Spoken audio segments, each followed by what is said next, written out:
Hello everybody, it's Big Al with some more content for Lord of the Rings Rise to War. So I am coming to you from the Big Al Winter account. I am doing a season update. We're going to go over the leaderboards, the maps, some of the strategy so far. And I'm going to show you some reports. So this has definitely been a different kind of season. So this is the third season from the winter content creator bash that they had. So after season 1, you directly go into season 2. After season 2, you directly go into season 3. After this one, we will finally have a bag end. So last season, I was with Iron, who became the Gray Company. And we have teamed up with Mace. So me, Fang, Law, and a couple others decided to come over to Mace so we could help them out. Me doing the gear and a little bit of strategy, Law, because Law is Law. He is a whale. Fangs has helped leading this Mace with Sonique, and it's been a lot of fun. I've met a lot of new people, and I've quite enjoyed helping. So first, let's look at what day it is. It is day 23. We are about at the end of day 23. Let me go into the map. We are a kingdom with the Gray Company. We started over here in this region in the Blue Mountains, and Gray Company started off in Fordwath. Well, early on, we had pushed down here towards the south. Well, Phoenix and Fall have been partners with us. Up here was the kingdom of Boot and Load, I think. Down here was the kingdom of AOTS and Junior. Since all this has happened, we have broken their kingdoms. So we came down here and we're defending this pass. And by doing that, it stunted our growth. We were hurting for resources, things like that. But our job was to distract AOTS and Junior so that Phoenix and Fall could push them over here. And the Gray Company up here was to take care of Boot and Load. So we stayed at this pass for, I want to say it was 10 days or so. And we had just been pretty much going at the pass just to draw attention, so that AOTS had to keep people here to defend or try to push us. This way they were spread out, and Phoenix Fall Kingdom could push to the east. So we ended up taking this pass, and as you see, we pushed up. Phoenix and Fall had pushed over here, and the Gray Company just took Erebor about an hour ago. I want to say it's about an hour ago. Well, we did Celebrant Fields at 14 UTC, and then we were trying this pass over here at 17 UTC, which was very ambitious, doing two big things 3 hours apart. This region is completely full with AOTS and Junior bases. Well, like I said, Gray Company took Erebor, we took this pass. I'm going to go scroll up to the pass. As you can see, we got one base there. There's a few others in the area. We ended up taking this pass, and to tell you how ambitious it was, we can't reinforce because no one had forts with range. We couldn't, and obviously no one could relocate because at the time, it's enemy territory, etc. Gray Company had made a fortress here, and because we are kingdom partners, we did not need a fortress. Just the Gray Company or us, Mace, has to have one fortress at a structure. So we ended up taking the pass with 29 seconds left. I sacrificed 5 full armies of alchemists to kill the last 2 defenders, and I ended up getting like, I don't know, one and a quarter of them, and then other people sacrificed their siege as well. So now because we took this pass, we have a way into the center area. We are reunited with the Gray Company. We couldn't come back and go this way and go up to this pass to get in there because Phoenix Fall has some areas blocked, which is obvious because that's their territory, and they just have to build where they had to build. So there's been a lot of movement, and when Gray Company took Erebor, it broke the kingdom of Boot and Load. So they will be looking to reform a kingdom somewhere. Let's go to the leaderboards now. As you can see, Dark Elf is the leader in farming Middle Earth. We call the second guy, we just call him Numbers. And he has done well, and he's a very strong player. Blaviken, the Ice Queen, is third. Archie's over here. Sorry, everybody, my recorder cut off for a minute, so let me continue. I was talking about Harchi and Ulutka. Played with them last season. Blaviken, Dark Elf, when I was in Iron. Let's go to the fellowships. As you can see, the Gray Company and us Mace are the Kingdom partners, and we are in first and second. Boot and Load were in Kingdom, but their kingdom was just broken by the Gray Company when they took Erebor. You have Phoenix and you have Fall in a kingdom, which are our allies. Then you had AOTS and Junior in a kingdom that have been broken. And then you have Ring over here, which is another of the big fellowships, and Dark, and neither of them have formed kingdoms yet. Jot 2 was in our spawn area, and we had issues with them early on. I'm not really sure what's been going on lately. It seems like they have decided to just do whatever they can instead of try to cause problems with us. Season points. Harchi is doing the best. Cabal and Law. And then let's go to commanders.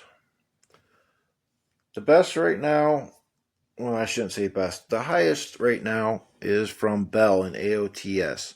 He's got his Legolas all the way up to 48. So good for him. One thing is, after we had pushed through AOTS, a lot of them have started to give up. So we have taken a couple of them in because with these first couple seasons, as long as you play, you're active, you're fighting, you deserve some rewards. So same thing from the first and the second season. You know, at the end of the season, we will make room for our inactives we will get rid of, and we will make room for the active players that deserve rewards. Obviously, there's only so much room, but we will get some in there. Now let's go over some of my reports. So some of these are from a few days ago. As you remember, I was on vacation, so I wasn't able to do too much. So here we got my main, and I'll show you that. And what a surprise, I'm running Frodo. So as you can see, I have all gear that gives unit defense and command.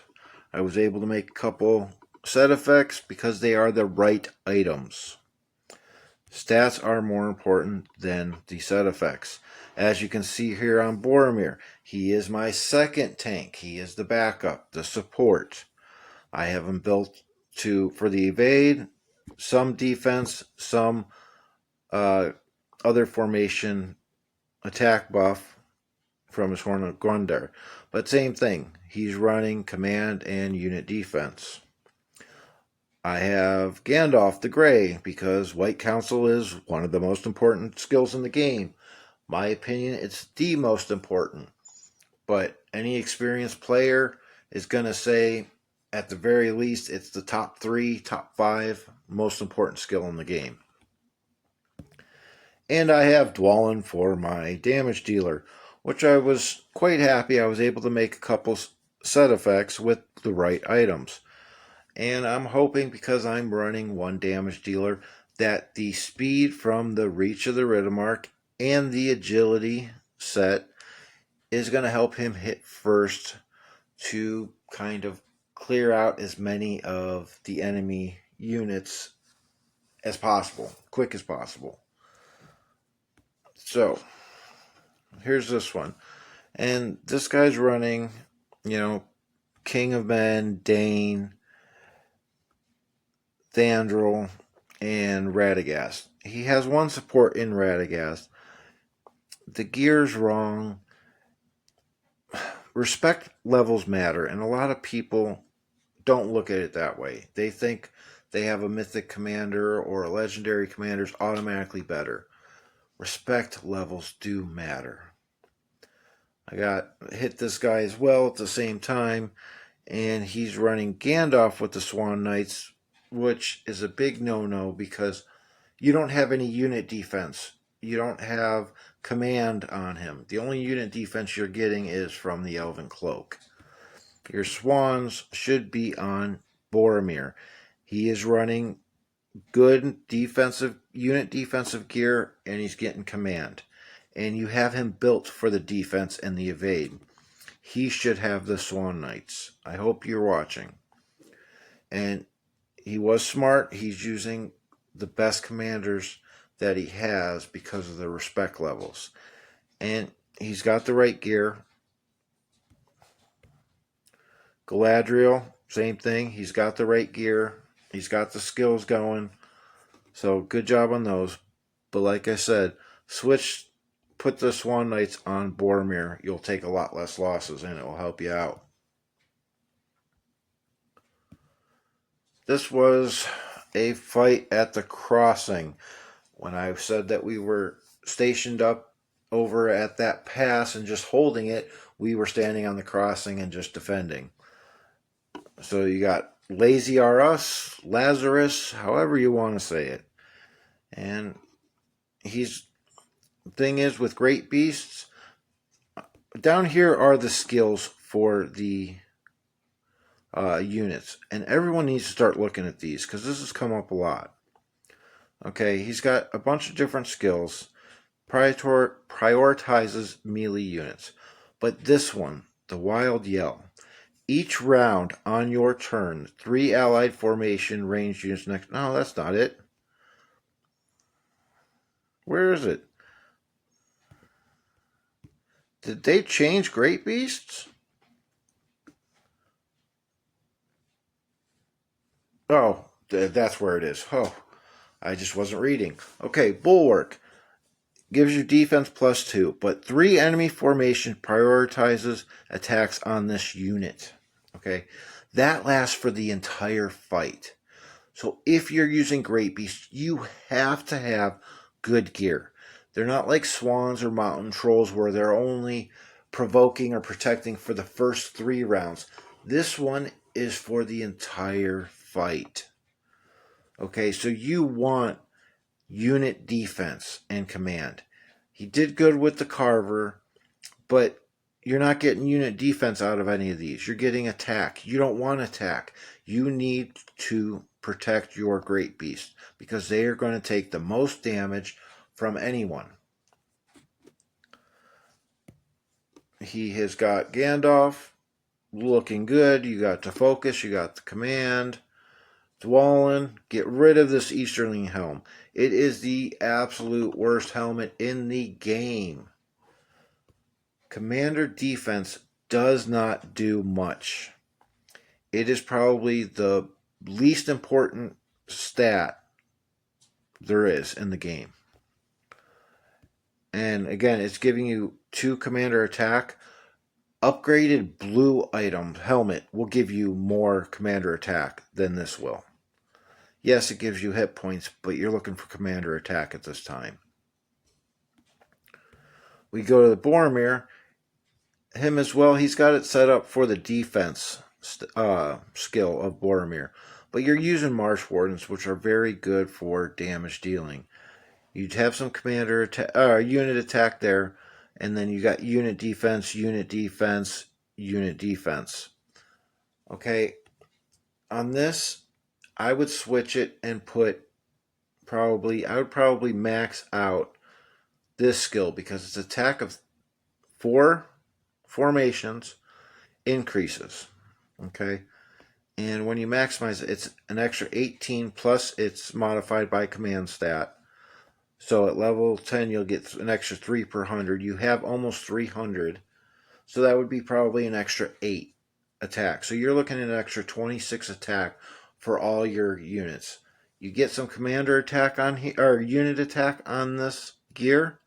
Your March Wardens will have a lot higher attack and will do a lot more damage. I got hit a second time. This is another thing I want to stress. Everybody thinks T4s just are automatically better. If you are in an active server, you will never be able to keep up with conscripting just T4 units. Okay, tier 4s are just so expensive. I will only run T4s on one of my commanders. Obviously, unless you're talking about like an Eagle army for bird bombs or things like that. But for regular fighting, you do not want more than one T4 in your army unless you are just King Farmer of Middle Earth and no one can really touch you. You will not be able to keep up with conscription. This guy, Magistrate, is definitely has spent some money in this server. And he has built a very good Frodo. Season 3 or not, this is a decent Frodo, and it will do well probably for the first 8-9 seasons if he didn't change a thing on it. You have Beorn. Perfect gear. You got the commander damage, you got commander attack. King of Men. Again, great gear. You did well. And Dwalin, I feel bad for you. That was big waste, was ascending him all the way to Mythic. I believe in ascending him to Legendary to buy time until you get better damage dealers. But then you also went and got his Relic. And you got the worst rolls possible of unit attack for him. Please do not waste any more gold items on this Relic. This is a horrible Relic. It gives normal attacks 20% chance to damage dealt plus 16%. Now, let's talk about Legolas and Lurtz. Both of their relics, it gives an extra amount of damage dealt. There's no 20% chance. It just gives it. 20% chance is horrible. So please, buddy, I know you've spent a lot of money. Don't waste any more money on Dwalin. And these were a couple other ones. Again, 4 T4 units on an army. No. But on top of it, you're using Swan Knights. Okay? Swan Knights. Let's go down and look at their skills. Okay? In the first 3 rounds, increases defense by 20 and protect 2 allied formations. Okay? These are meant to just go on your tank. That's it. And then the rest of your army is you use whatever kind of units you want. But why are you doing this? Like, you have all 4. All 4 of them are still going to take the same amount of damage. They're way too expensive. So running 4, you're pretty much negating this skill. And honestly, cataphracts are expensive too, but they're a lot cheaper than swan knights. You'll never be able to keep up in a real fight. And you're just wasting what they're good for. And here was another one, okay? And this is something I wanted to touch on is Shire ponies. Look at these skills down here. And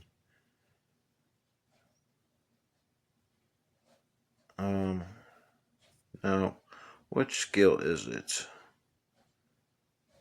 Yep, if the Allied army includes other units, up to one other formation units protect Shire protectors from receiving the enemy's normal attacks. So what that means is any one of these other three could be taking the damage for those Shire ponies. Again, those are something you only want on one commander in your army. And if you're going to use them, make sure you're using beefy melee units, okay? Because they're the beefiest. Because one of them are going to be getting their normal attacks plus the attacks that were supposed to go to Shire protectors. They're going to have to take it as well. So let's take a look at what he's got. Okay, he's got a Witch King. He's got the debuff. No, he's going straight damage here. So okay, I can see that. There's some people that do that. Gandalf. Okay, you got some command. You have some focus. The Matic doesn't really fit in here. I mean, that extra focus, extra command's not really going to help him. You're going to want more focus. Galadriel, you did good. All commander focus. You got the commander damage on the pipe and the high elf. And then here is best in slot purple gear. So good job. You have his skills right. So again, the reason I'm doing this, continuing this journey on this newer account, is so that I can help people with their gear and their army. I don't care if you're friend or foe. Message me. I will take the time and I will help you. I am very active, so write me and I will respond. Usually it doesn't take me that long to respond. I'm back from vacation, so I'm able to focus on the game a little bit more. I'm back to normal life. I hope some of the things I've said help some people. I hope you found the season update interesting. And I will be making some more videos today and tomorrow, trying to catch up since I was on vacation. So, as always, make the most out of what you got.